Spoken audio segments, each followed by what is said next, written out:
হেতু যাৰ যেন মত কৰ্ম কৰ্ম ক্ৰীড়া দান স্বধৰ্ম। তুমি আমাৰ এই অসমৰ মৰমৰ তেনেহ'লে আই মাতৃসকলক ভকতসকলক এৰি থৈ তুমি কলৈ গ'লা তুমি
কান্দি কান্দি আজি আপোনাৰ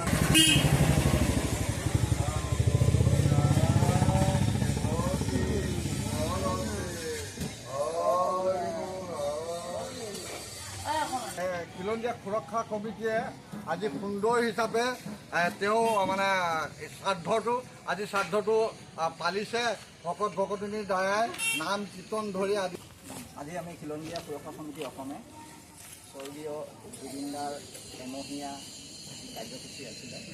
এমহীয়া আমি শ্ৰাদ্ধ পালন কৰোঁ। লগতে আমি ক'ব বিচাৰিছোঁ খিলঞ্জীয়া সুৰক্ষা সমিতি অসমৰ ফালৰ পৰা আজি মৰিগাঁও জিলাৰ কাৰ্যালয়তে আমি এই কাৰ্যসূচী আয়োজন কৰোঁ যে জুবিন দাৰ ন্যায় পাব লাগিব। কোনো কাৰণত বিফল দোষীয়ে এই কাৰ্যত যুক্ত হৈ আছে সম্পূৰ্ণ তদন্ত হ'ব লাগিব আৰু এইসকলক শাস্তি দিব লাগিব। যি জেলতে নাথাকক দুখীয়ে উচিত শাস্তি পাবই লাগিব। জয় অসম, জয় খিলঞ্জীয়া, জয় জুবিন দা। আজি খিলঞ্জীয়া সুৰক্ষা সমিতি অসমে আমাৰ জুবিন দাৰ যি এমহীয়া আমি কাৰ্য সম্পন্ন কৰিলোঁ, আমাৰ এইটোৱে দুখ লাগিছে জুবিন যি আমাৰ অসম চৰকাৰ আছে তেওঁলোকক অনুৰোধ জনাইছোঁ যাতে মানে তেওঁ উচিত শাস্তি পাব লাগে। যিকেইজন কাল্পিত আছে ন্যায় পাব লাগে, এইখিনিয়ে মোৰ ক'বলৈ।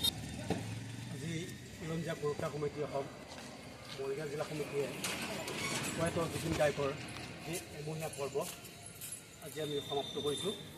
আৰু ইয়াতেই আজি প্ৰয়াত জুবিন গায়কক যিসকল কালকিতে চালনা কৰি নৃশংসভাৱে হত্যা কৰিছে তেখেতসকলক অনতি পলমে মাননীয় মুখ্যমন্ত্ৰী ডাঙৰীয়াক ন্যায় প্ৰদান কৰিব বুলি মই আশা ৰাখিছোঁ। যিহেতু আজি এদিন দুদিনকৈ যাওঁতে একমাহত আমাৰত তেখেতলোকক সাহায্য কৰিছে কথা হৈছে তেখেতলোকক ভালদৰে শাস্তি বিধান দি ন্যায় পাশত আনিব পৰা নাই। গতিকে পুনৰাবৃত্তি আমি কৈছোঁ খিলঞ্জীয়া সুৰক্ষা সমিতি অসমৰ ফালৰ পৰা যে চৰকাৰ মাননীয় মুখ্যমন্ত্ৰী ডাঙৰীয়াই সুবিচাৰ কৰি ন্যায় পথলৈ আনিব বুলি মই আশা কৰিছোঁ। জুবিন দা অমৰ হওক।